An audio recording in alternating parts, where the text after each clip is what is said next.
I've got the top 10 hottest pickups of the week in fantasy basketball coming up next on Beat the Odds. Don't go anywhere. Hello, sports fans, and welcome back to another episode of Beat the Odds. We're going to go over the top 10 hottest pickups ahead of Week 9 in fantasy basketball. If you like the sound of that, be sure to like this video, subscribe to the channel, and ring that notification bell so that way you don't miss an episode. You can also follow me on TikTok. I want to thank my community for casting 332 total votes, which helped me create this list. Did you miss your chance to vote? Be sure to keep an eye out for more polls coming out later this week. Do you have a burning fantasy basketball question? Ask me on Q. Go to askmeonq.com/beattheodds-NBA, submit your question, and for a small fee, I will personalize your response and send it to your email. It's super easy to do, and it's a great way to get fantasy basketball advice while also supporting this channel. Now let's get right into this list here. At number 10, we have Jaden McDaniels. Jaden represents something we need a little more of this NBA fantasy season: availability. He has played in all 27 games for the Timberwolves so far and has averaged over 30 minutes per contest. His trademark defensive abilities has landed him with a season-high 1.3 steals per game. The Wolves play 4 times next week, making McDaniels an intriguing pickup. Let's go to number 9. We have Larry Nance Jr. I would consider Nance a short-term priority pickup. Okongwu is slated to miss the next couple of games, which has opened the door for Nance to be productive in the second unit. His production this last 2 weeks has been off the charts.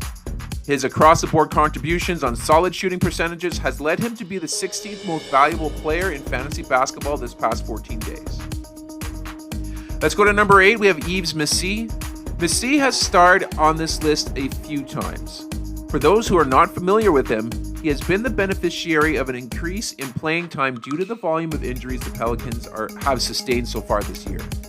The high-energy, low-end double-double threat should keep his position and his 32 minutes per game if and when the team becomes whole.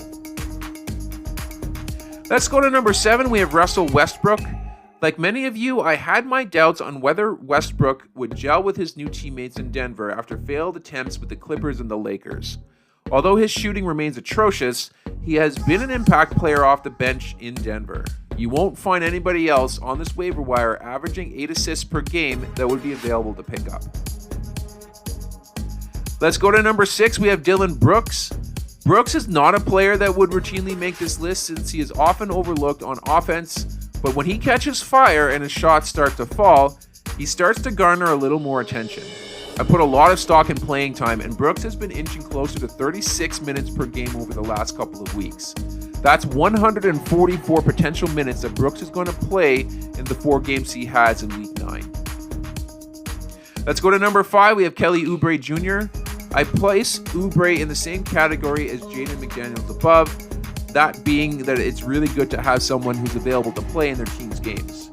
Jared McCain has now suffered a long-term injury, so Oubre's role is very secure in that starting lineup. The way things are going, he might actually lead the teams in rebounds by season's end.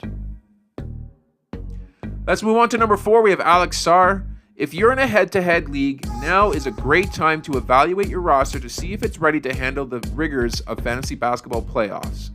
You're going to want players who should have big second halves awarded to them. Sarr is most definitely one of those players.